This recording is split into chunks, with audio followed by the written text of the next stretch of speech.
अर्नब गोस्वामी द्वारा सरकार से पालघर में हुई हत्या के विषय में सवाल पूछना इतना भारी पड़ा कि उनके विरुद्ध देश के अलग अलग हिस्सों में कांग्रेस ने एफआईआर कराई, जिसको लेकर अर्नब गोस्वामी सर्वोच्च न्यायालय गए, जहां पर उनके मामलों को मुंबई में ट्रांसफ़र किया गया तथा पुलिस द्वारा उनको एक छोटे से मामले में 12 घंटे तक पुलिस स्टेशन में बैठाया गया, जबकि मेरे हिसाब से किसी का असली नाम बताना कोई इस देश में कोई अपराध की श्रेणी में नहीं आता, क्योंकि सोनिया गांधी द्वारा जब भारत की नागरिकता के लिए आवेदन किया गया तो उन्होंने बड़ी चालाकी के साथ अपने शपथ पत्र में एंटोनियो माइनो उर्फ सोनिया गांधी अंकित किया था, ना कि उन्होंने ऐसा कोई शपथ पत्र या दस्तावेज सरकार के सुपुर्द नहीं किया जिसमें उन्होंने कहा हो कि उन्होंने अपना नाम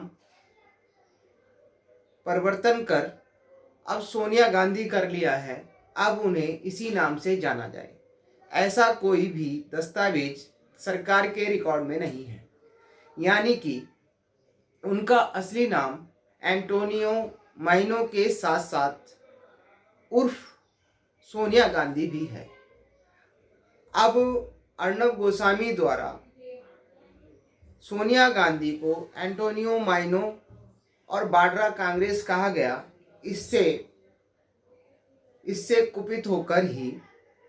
सोनिया गांधी द्वारा सुनिश्चित तरीके से देश के अलग अलग हिस्सों में अर्नब गोस्वामी के विरुद्ध एफआईआर कराई गई।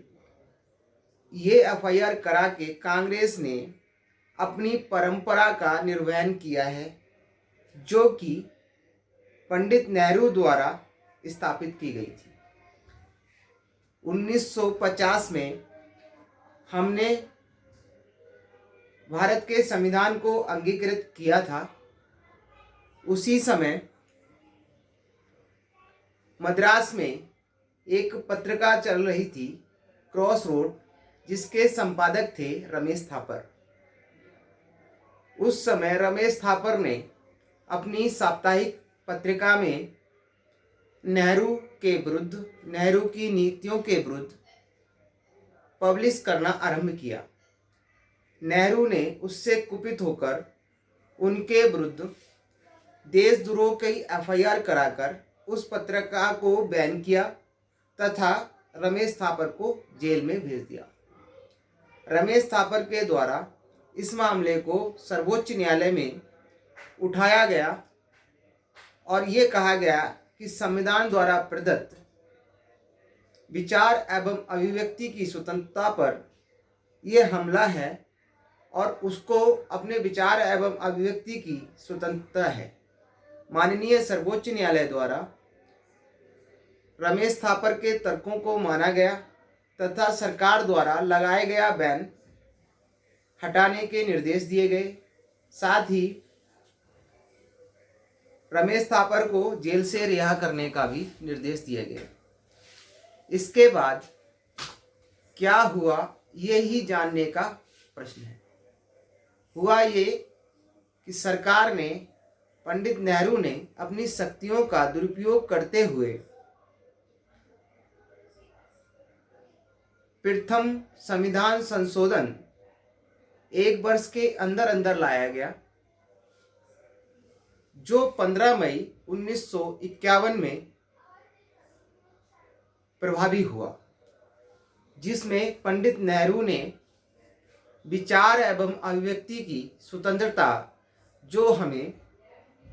संविधान के आर्टिकल 19 के द्वारा प्राप्त है, उसको कमज़ोर किया